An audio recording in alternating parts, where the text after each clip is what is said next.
Saya ke Dinas Tenaga Kerja dulu ya, mengenai aturan yang baru. Silakan ditambahkan mungkin. Baik, terima kasih Pak Hadi atas kesempatan yang diberikan. Pertama-tama permohonan maaf dari Bapak Kepala Dinas. Sedianya beliau yang lebih pantas untuk menjadi narasumber.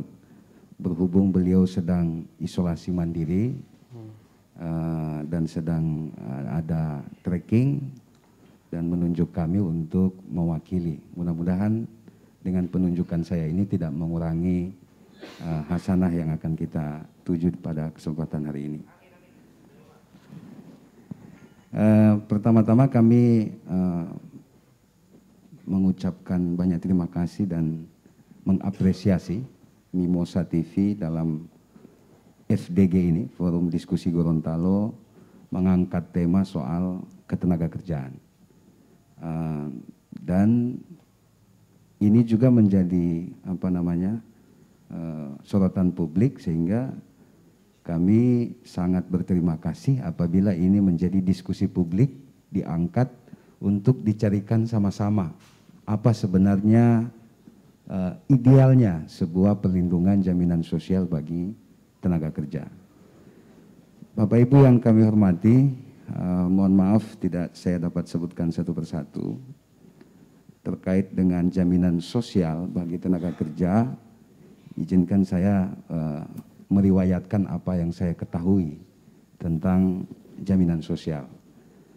Jaminan sosial ketenagakerjaan ini sebenarnya kalau di Kementerian Ketenagakerjaannya adalah anak kandung dari Kementerian Ketenagakerjaan, berawal dari PP 33 tahun 1977 tentang asuransi tenaga kerja atau ASTEK. Nah, di dalam PP ini mengamanatkan Perum ASTEK sebagai penyelenggara jaminan sosial. Salah satu pasal di dalam PP ini menyebutkan bahwa jaminan hari tua diselenggarakan oleh Perum ASTEK dan dapat dicairkan di usia 55 tahun atau peserta cacat total tetap. Yang kedua, bisa dicairkan sebelum 55 tahun ketika yang bersangkutan meninggal dan diterima oleh ahli warisnya. Setelah undang-undang ini, peraturan pemerintah ini berjalan, lahirlah Undang-Undang Nomor 3 Tahun 92 tentang Jaminan Sosial Tenaga Kerja, Jamsostek, dan penyelenggaranya adalah PT Jamsostek, badan usaha milik negara waktu itu. Nah, di dalam turunannya peraturan pemerintah tahun 93, di situ mengamanatkan Jamsostek menyelenggarakan 4 jaminan sosial bagi tenaga kerja. Jaminan kematian, kecelakaan kerja, hari tua, dan jaminan pemeliharaan kesehatan. Nah, di dalam undang-undang turunannya, untuk jaminan hari tua dapat dicairkan ketika pekerja berhenti bekerja dengan syarat kepesertaannya memenuhi masa waktu iur 5 tahun dan menunggu 6 bulan. Untuk dapat 5 tahun dan 6 bulan untuk dapat mencairkan jaminan hari tuanya. Setelah Undang-Undang 392 ini berjalan, lahir Undang-Undang 24 tahun 2011 tentang Badan Penyelenggara Jaminan Sosial yang mengamanatkan bahwa untuk penyelenggaraan jaminan sosial hanya diselenggarakan oleh Badan Penyelenggara Jaminan Sosial Ketenagakerjaan dan Badan Jaminan Sosial Kesehatan. Dan pada saat transformasi Undang-Undang BPJS ini, Undang-Undang 24 2011, jaminan pemeliharaan kesehatan ini dialihkan ke BPJS Kesehatan yang tadinya PT Askes. Dan seluruh dana yang tersimpan di BPJS Ketenagakerjaan terkait dengan jam sostek, terkait dengan JPK, jaminan pemeliharaan kesehatan, diserahkan ke PT Askes atau yang telah bertransformasi menjadi BPJS Kesehatan. Dan BPJS Ketenagakerjaan, jam sostek yang sudah bertransformasi menjadi BPJS Ketenagakerjaan diberi amanah untuk menyelenggarakan satu tambahan jaminan bagi tenaga kerja, yaitu jaminan pensiun. Sehingga ada 4. Jaminan hari tua, pensiun, kematian, dan kecelakaan kerja. Lahirlah Undang-Undang Nomor 11 Tahun 2020 tentang Cipta Kerja yang merubah dan mengamanatkan hal baru, yaitu jaminan kehilangan pekerjaan yang diselenggarakan oleh BPJS Ketenagakerjaan, sehingga menjadi 5 JKP. Sebelumnya di undang-undang di Permenaker, sebelum Permenaker 2 tahun 2022 ini, memang jaminan hari tua itu dicairkan usia 56 tahun. Tetapi ada frasa, ada pasal di bawahnya yang selanjutnya yang dapat, pekerja dapat mencairkan jaminan hari tuanya ketika yang bersangkutan benar-benar telah berhenti bekerja. Nah, memang banyak praktek bahwa setelah pekerja berhenti bekerja, mereka cairkan lagi JHT-nya, dia kembali bekerja dan mendaftarkan lagi dari awal iurannya.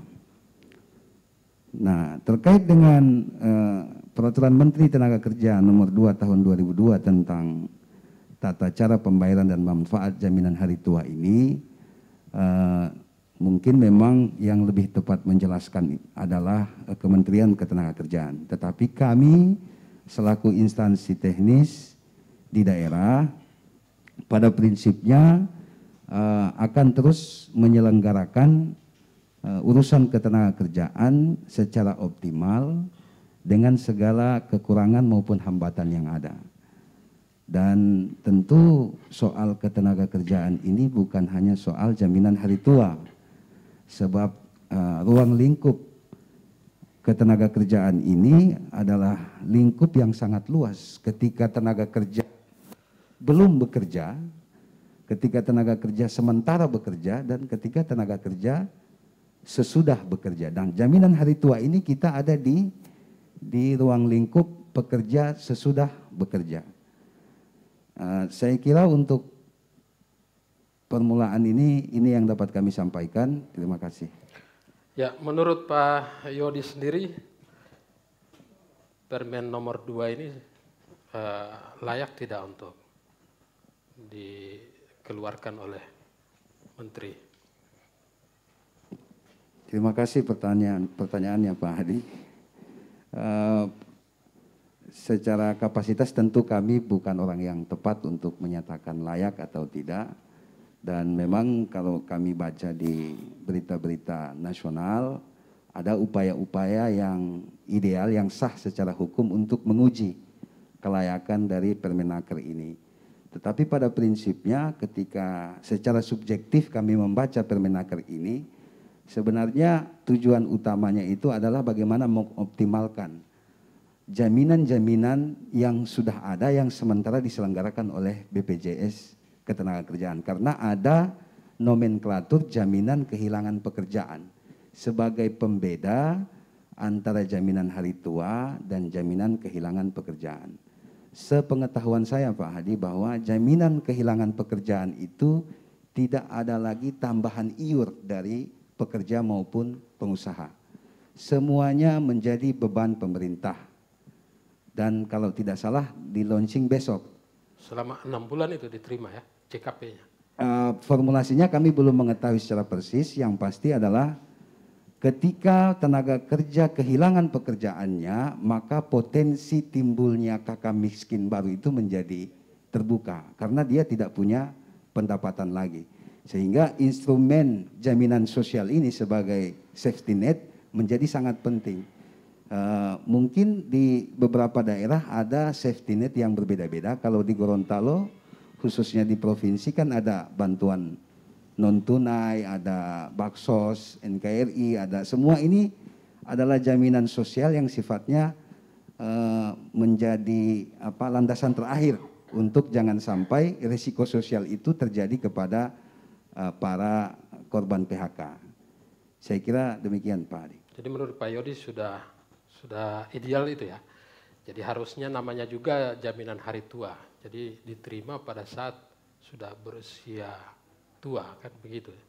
Kira-kira seperti itu ya. Terkait ideal atau tidaknya biarlah proses. Nah, saya minta pendapat. Kami di daerah pada prinsipnya karena urusan ketenagakerjaan ini bersifat konkuren Pak Hadi yang dibagi antara pemerintah pusat dan pemerintah daerah provinsi. Sehingga kami dalam posisi sebagai yang menjalankan regulasi yang sudah ditetapkan. Sama seperti BPJS ketenagakerjaan yang ada di daerah-daerah. Tapi secara pribadi kan Pak Yodi punya pendapat. Itu yang mau saya tanyakan. Saya kira apa yang sudah ada itulah mungkin yang jadi yang terbaik dengan kita melihat ke depannya seperti apa nanti pelaksanaannya. Terima kasih Pak Adi.